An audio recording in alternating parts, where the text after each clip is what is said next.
Assalamualaikum warahmatullahi wabarakatuh. Perkenalkan, nama saya Farid Naufaldi dengan NIM C1A018218. Saya adalah mahasiswa dari Prodi Ekonomi Pembangunan, Fakultas Ekonomi dan Bisnis, Universitas Jambi. Baiklah, pada kesempatan hari ini saya akan menjelaskan tentang peran sumber daya alam dan sumber daya manusia untuk pembangunan ekonomi Indonesia.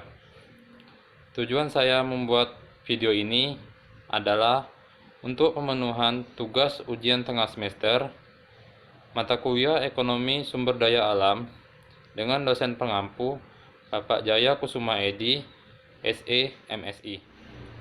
Baiklah, di sini saya akan mencoba menjelaskan pembangunan ekonomi. Apa sih pembangunan ekonomi itu? Pembangunan ekonomi adalah usaha-usaha untuk meningkatkan taraf hidup suatu bangsa yang seringkali diukur dengan tinggi rendahnya pendapatan real per kapita. Namun, sumber daya alam yang ada tersebut tidak sendirinya diolah oleh alam, akan tetapi perlu adanya sumber daya manusia guna mengolah sumber daya alam tersebut. Sumber daya manusia adalah yang terpenting, karena jika sebuah negara memiliki suatu sumber daya manusia yang terampil dan berkualitas, maka ia akan mampu mengolah sumber daya alam tersebut dengan baik. Selanjutnya, saya akan menjelaskan peranan sumber daya alam dan sumber daya manusia dalam pembangunan ekonomi Indonesia.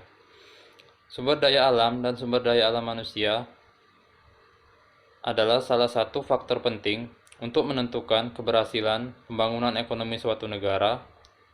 Sumber daya alam adalah suatu anugerah yang telah diberikan Tuhan untuk kehidupan manusia di muka bumi ini. Dengan segala kekayaan alam yang melimpah ruah dan dapat dimanfaatkan untuk kelangsungan hidup manusia. Sumber daya alam seperti hutan, danau, gunung, dan kekayaan lainnya yang dapat diambil keuntungannya oleh manusia, diberikan secara cuma-cuma oleh Tuhan, tetapi bagaimana manusia memanfaatkannya dan mengolahnya dengan baik. Untuk mengatasi hal tersebut, diperlukan perbaikan sistem pemerintahan, pengalihan investasi, dan penyokong ekonomi ke bidang industri lainnya, serta peningkatan transparansi dan akuntabilitas dalam pemberdayaan sumber daya alam. Baik, di sini saya akan menjelaskan tentang sumber daya alam hayati. Sumber daya alam hayati terbagi atas tiga. Yang pertama, tumbuhan. Saya akan menjelaskan tumbuhan terlebih dahulu. Tumbuhan merupakan sumber daya alam yang sangat beragam dan melimpah. Organisme ini memiliki kemampuan untuk menghasilkan oksigen dan pati melalui proses fotosintesis. Oleh karena itu, tumbuhan merupakan produsen atau penyusun dasar rantai makanan. Pemanfaatan tumbuhan oleh manusia antara lain sebagai berikut, yaitu yang pertama sebagai bahan makanan. Tumbuhan yang digunakan ialah padi, jagung, gandum, dan tebu. Yang kedua sebagai bahan bangunan, yaitu kayu jati dan kayu mahoni. Yang ketiga sebagai bahan bakar atau biosolar. Tumbuhan yang digunakan ialah kelapa sawit. Yang keempat, obat. Tumbuhan yang digunakan ialah tumbuhan jahe, daun binabong, kina, dan mahkota dewa. Setelah yang terakhir, yang kelima, tumbuhan juga bisa digunakan sebagai pupuk kompos. Terima kasih. Baik, yang kedua, pertanian dan perkebunan. Apa sih pertanian dan perkebunan tersebut? Penduduk Indonesia mempunyai pencaharian di bidang pertanian atau bercocok tanam. Data statistik pada tahun 2001 menunjukkan bahwa 45% penduduk Indonesia bekerja di bidang agrikultur.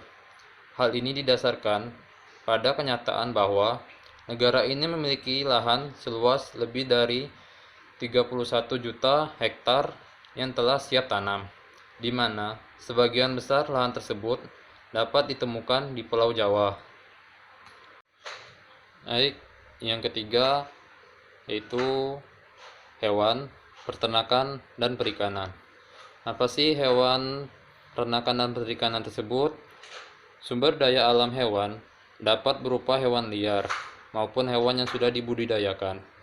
Pemanfaatannya dapat sebagai pembantu pekerjaan berat manusia seperti kerbau dan kuda, atau sebagai sumber bahan pangan seperti unggas dan sapi. Untuk menjaga keberlanjutannya, terutama untuk satwa langka, pelestarian secara in situ dan ex situ terkadang harus dilaksanakan. Pelestarian in situ adalah pelestarian yang dilakukan di habitat asalnya, sedangkan pelestarian ex situ adalah pelestarian dengan memindahkan hewan tersebut dari habitatnya ke tempat lain. Baik, selanjutnya sumber daya alam non-hayati. Sumber daya alam non-hayati adalah sumber daya alam yang keberadaannya selalu ada dan dapat dimanfaatkan secara terus-menerus. Contoh sumber daya alam hayati ada 4, yaitu yang pertama air, angin, tanah, dan hasil tambang. Baik, selanjutnya beberapa ciri pembangunan yang baik di tingkat pusat. Yang pertama, penduduk di masa depan akan semakin tinggi pendidikannya. Yang kedua, penduduk yang semakin sehat dan angka harapan hidup yang naik. Yang ketiga, penduduk akan bergeser. Yang keempat, penduduk yang tinggal di perkotaan semakin banyak. Yang kelima, jumlah rumah tangga akan meningkat, namun ukurannya makin kecil. Yang keenam, intensitas mobilitas penduduk yang makin tinggi. Yang ketujuh, masih tingginya pertumbuhan angkatan kerja. Yang kedelapan, terjadinya perubahan lapangan kerja.